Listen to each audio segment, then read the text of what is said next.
जुन चाहिँ रोड छ कि त्यो पहिला जेएनएम रोड भन्थ्यो। जेएनएम रोड चाहिँ अहिले माथि गणेश टोकबाट बुलबुले गयोबाट बाइपास हुँदाखेरि यो रोड चाहिँ अहिले रहिरहेको छ, सिंगल लेन छ। अनि त्यो सिङ्किङ जोन भएकोले गर्दाखेरि अलिकति ट्राफिकलाई पनि प्रब्लम भइरहेको छ। र हामीलाई गभर्मेन्ट चिफ मिनिस्टरकोबाट गभर्मेन्टको आदेश छ कि रोडलाई हामीले हेर्नुपर्ने। र क्षेत्र विधायक हाम्रो लाम्ता साहबले बारम्बार हाम्रो डिपार्टमेन्टलाई उहाँले रिक्वेस्ट गर्नुभएको थियो इन्स्पेक्सन गरिदिनुहोस् भनेर। तर अनफर्चुनेटली त्यो रोड चाहिँ बोर्डर रोड्सको उहाँहरूको एरिया पर्छ, हाम्रो जुडिक्सन नपर्दा। र पनि हामीले हाम्रो स्टेटको काम हो, हामीले हिँड्ने बाटो हो। र हाम्रो त्यहाँनिर वार्ड काउन्सिलर्सहरूले पनि बार बार उहाँहरूको डिफिकल्टिजहरू भएर उहाँहरूले मेन्टेनेन्सधरि उहाँहरूले आफै गर्नुपर्ने बाध्यता। किन भन्दा हाम्रोमा सिक्किम पिडब्ल्युडीले अर्को जुडिक्सनमा गएर हामी काम गर्न मिल्दैन। र आज joint inspection chief engineer brigadier Gupta sir र उहाँको ओसी कमान्डेन्ट, त्यहाँदेखि हाम्रो चिफ इन्जिनियर हाम्रो बसन्त सर, हाम्रो चिफ इन्जिनियर सुखवीर सर, त्यहाँदेखि सुब्रिटेन्डेन्ट इन्जिनियर हाम्रो फिल्ड अफसरहरू पाल्जर सर, डी साहब, ए म्याडम र प्राय यहाँको लोकल काउन्सिलरहरू सबैजना हामी आएर हेर्नु मतलब चाहिँ यसलाई पर्मनेन्ट सल्युसन गर्नुपर्ने छ। किनभने यो रोड चाहिँ हाम्रो एउटा तपाईँको एकदमै ब्याकबोन अफ नथुला रोड हो क्या। त्यसले गर्दाखेरि यो रोड जबसम्म बनाउँदैन यो ट्राफिक कन्जङ्सन जुन चाहिँ गान्तोकमा भएको छ यसको एउटा वान अफ द रिजन चाहिँ यो हो। अहिले टेम्परेरीली हामी मिन्तोगाङबाट माथि टिभी टावर भएर गणेश टोकको सानो माइनर रोडमा हामीले के अरे ट्राफिक दिइरहेको छौँ। तर त्यो रोड हामी सधैँ युज गर्नु सक्दैनौँ, किन भन्दा चिफ मिनिस्टरको रेसिडेन्सियल एरिया भएकोले गर्दा कोही बेला अब हामीलाई सिक्युरिटी रिजन्सले त्यो ट्राफिक एलाउ गरेन भने हाम्रो टोटल सिस्टम ब्रेक हुन्छ। र हामीले यसलाई अहिले अलिकति हाम्रो इन्जिनियर्सहरू सबैजनाले सजेसन गर्नुहुँदैछ कि यसलाई केही यसको अल्टरनेटिभ एरेन्जमेन्ट गरौँ भनेर। अनि क्षेत्र विधायकले अब मलाई मिनिस्टर इन्चार्ज भएकोदेखि उहाँले रिक्वेस्ट गरिरहनु भएको थियो हेरिदिनुहोस्। तर समय अलिकति हाम्रो पनि कम्ती भएकोले र उहाँहरूले हाम्रो डिपार्टमेन्टले काम गरिरहेको थियो, सर्वेहरू यहाँनिर गरिरहेको थियो।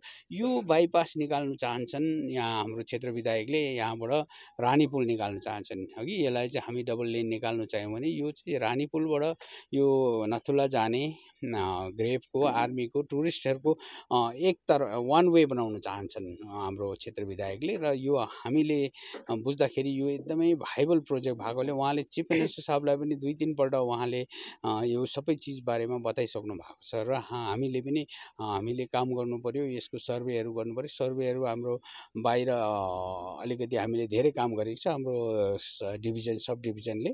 अब फर्दर फाइनल यसको सर्वेहरू गर्नु अलिकति अब क्रस सेक्सन्सहरू निकाल्नु अलिकति रेनी सिजनकोले गर्दा अलि मुस्किल हुँदैछ। र पनि हाम्रो काम जारी छ। र यहाँ विधायकज्यूलाई हामी धन्यवाद दिन्छौँ। उहाँले यो स्टेटकै अल ओभर द स्टेटको र टुरिज्मको बारे नट अन्ली सियारी, यसले चाहिँ इन्टायर स्टेटको ट्राफिकलाई नै यसले मध्यस्थ गर्छ। र उहाँ एउटा एमएलए मात्रै नभएर उहाँ एउटा इन्जिनियर्स भएकोले उहाँलाई हामी बेसी विश्वास गर्छौँ कि उहाँले भनेको कुरा। किनभने अहिले आज आएर हामीले फिल्डमा हेर्दाखेरि यो अलिकति राम्रो प्रोजेक्टहरू राम्रो लाग्यो। र यो टेकअप पोइन्टमा हाम्रो काबी तिङदाको के अरे कन्स्टिट्युन्सीको विधायकको उहाँको एरिया पर्दो रहेछ। उहाँसँग पनि हामी सम्पर्क गर्छौँ, हाम्रो इन्जिनियर्सहरूले उहाँबाट पनि हामी उहाँसँग पनि सल्लाह लिएर हामी काम गर्छौँ। यो जुन चाहिँ नयाँ रोड कन्स्ट्रक्सन अल्टरनेटिभ रोडको कन्स्ट्रक्सन भन्नुभयो नि, त्यो त समय लाग्ला सर। परको जुन चाहिँ चानमारीको सडक छ यसको चाहिँ समाधान चाहिँ के हुन्छ? त्यो त चाँडै हुन्छ, हामी जहाँ पुग्छौँ त्यहाँ काम सुरु हुन्छ। तपाईँ यसमा के एड गर्न चाहनुहुन्छ? म एडम त सर्वप्रथम आज हाम्रो सम्माननीय मुख्यमन्त्री ज्यूको जुन चाहिँ एउटा डिरेक्सन, एउटा इनिसिएटिभ जो एप्रुभल है ल, यो जुन चाहिँ